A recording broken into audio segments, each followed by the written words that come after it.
It was an ordinary summer evening when Megan decided to take a walk through the woods behind her house.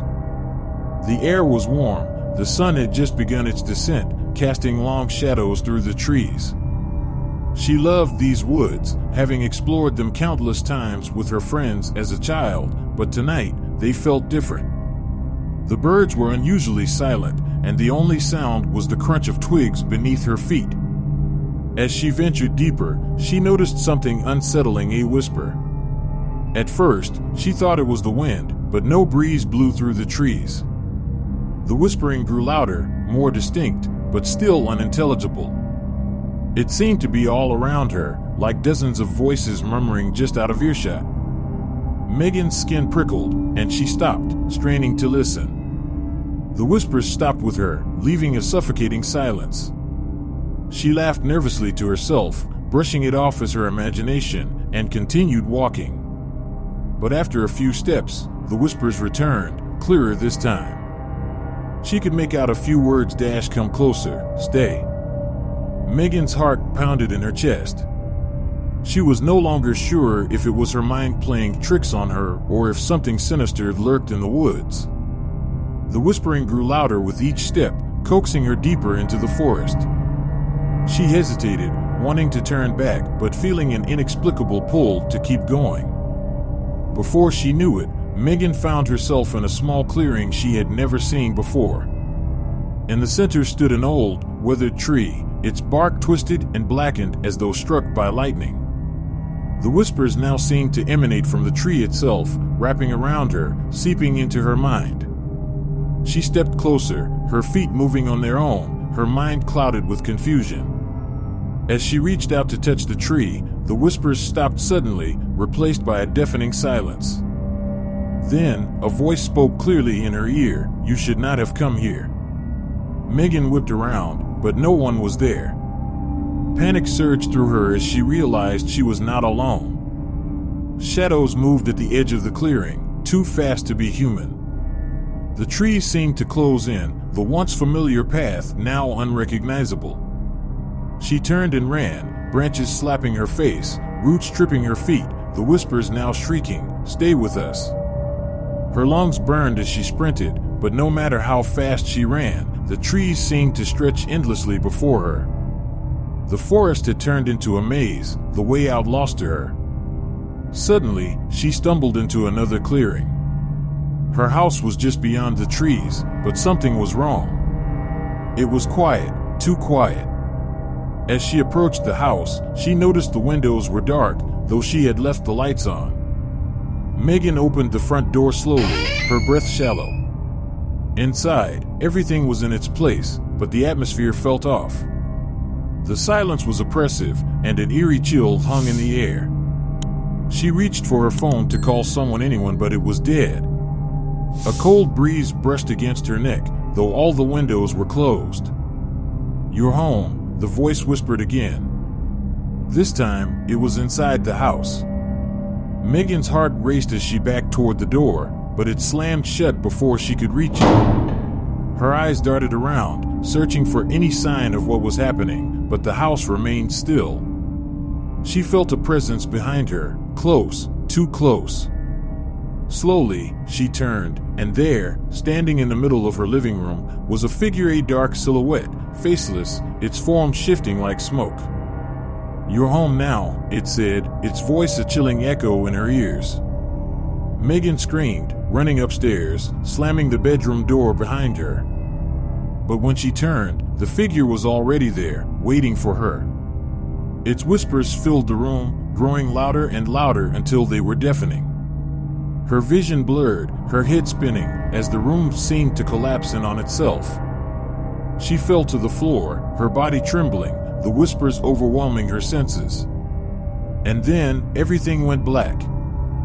Megan woke up the next morning in her bed, sunlight streaming through the window. Her heart still pounded, her body soaked in sweat. It had to have been a nightmare, she told herself. Just a horrible, vivid nightmare. She got up slowly, her muscles sore, and made her way downstairs. But when she reached the living room, her blood turned to ice. The figure was still there, waiting for her. Story 2: The Forgotten Doll. Lena hated moving to a new house. She didn't understand why her parents had to drag her to this old, creaky house in the middle of nowhere. It was a far cry from the bustling city she was used to. The house was big, too big, with too many rooms that felt cold and empty. Worse, there was something about the house that unsettled her, something she couldn't quite put her finger on. On the first night, Lena explored the attic, curious about what treasures the previous owners had left behind. The attic was dusty, filled with cobwebs, and smelled like mildew. Most of the items were old and forgotten furniture covered with sheets, boxes filled with books, and old photographs. But in the corner, half hidden under a pile of blankets, Lena saw something unusual. It was a doll, sitting alone in the dark, its glassy eyes staring straight ahead. Its porcelain face was cracked, the faded pink dress tattered and frayed. Lena had never liked dolls, and this one sent a shiver down her spine. There was something wrong about the way it looked, almost as if it had been waiting for her. She thought about leaving it where it was, but something curiosity or perhaps something darker made her pick it up. As soon as her fingers touched the doll, the temperature in the room dropped. Lena felt a chill crawl up her spine, and the air seemed to grow heavier. She quickly set the doll down on an old chair, suddenly regretting her decision to come to the attic. That night, Lena struggled to sleep. The house groaned and creaked in the wind, every sound amplified in the darkness. She pulled the covers tighter around herself, trying to ignore the noises. But then she heard a soft, rhythmic tapping, like something knocking against the floor. Tap, tap, tap. Lena sat up in bed, her heart pounding. She listened intently, the sound getting louder, closer. It was coming from the hallway. Gathering her courage, she slipped out of bed and crept toward the door, opening it just a crack. What she saw made her blood run cold. The doll was sitting in the middle of the hallway, its head tilted, staring straight at her. Lena slammed the door shut, her breath coming in short gasps. How had it gotten there? She had left it in the attic. Her mind raced, trying to come up with an explanation, but none of them made sense. She paced back and forth in her room, afraid to open the door again, afraid to stay locked inside. After what felt like hours, she finally mustered the courage to leave her room. The hallway was empty, the doll gone. Maybe she had imagined it. But as she made her way back to bed, she found the doll waiting for her, sitting on her pillow, its cracked face smiling up at her. Lena screamed, throwing the doll across the room. But no matter how many times she tried to get rid of it, throwing it in the trash, hiding it in the attic, the doll always returned. It followed her everywhere, its glassy eyes watching her every move. She could hear it whispering to her at night, its voice soft but insistent, growing louder with each passing day. The whispers told her things, horrible things, things she didn't want to know. They told her about the family that had lived in the house before them, about the little girl who had played with the doll, and about the terrible accident that had taken her life. The doll had belonged to her, and now it wanted Lena to be its new owner, its new companion. Lena couldn't escape. The doll was always there, waiting for her, watching her. And no matter how far she ran, how hard she tried to leave, the whispers followed her, pulling her back. In the end, Lena realized the truth. The doll wasn't just a toy. It was a vessel, a prison for the spirit of the girl who had died, trapped in the house forever. And now, it wanted to take Lena, too. Story 3: The Stranger in the Mirror. It started on a rainy night, the kind where the rain lashes against the windows and the wind howls through the cracks in the house. Sarah had always hated nights like this. They made her feel vulnerable, as if something could break in at any moment. But tonight was different. Tonight, something did break in, something far worse than she could have imagined.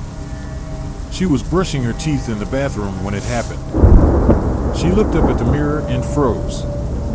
Her reflection stared back at her, but there was something off. The woman in the mirror wasn't quite her. Her eyes were darker, her expression more menacing, and she was smiling a slow, creeping smile that sent a chill down Sarah's spine. Sarah blinked, and the reflection returned to normal. She laughed it off, convincing herself it was just her tired mind playing tricks on her. But as she turned to leave, she caught a glimpse of movement in the mirror. Her reflection had stayed behind, watching her with that same eerie smile. The next few nights were worse. Every time Sarah looked in the mirror, the stranger was there, mimicking her movements, but with a sinister edge. It was as though the reflection was alive, trapped in the glass, waiting for something. At first, it only happened in the bathroom, but soon it spread to every reflective surface in the house windows, picture frames, even the surface of her phone. Sarah tried to avoid looking in mirrors, but it was impossible.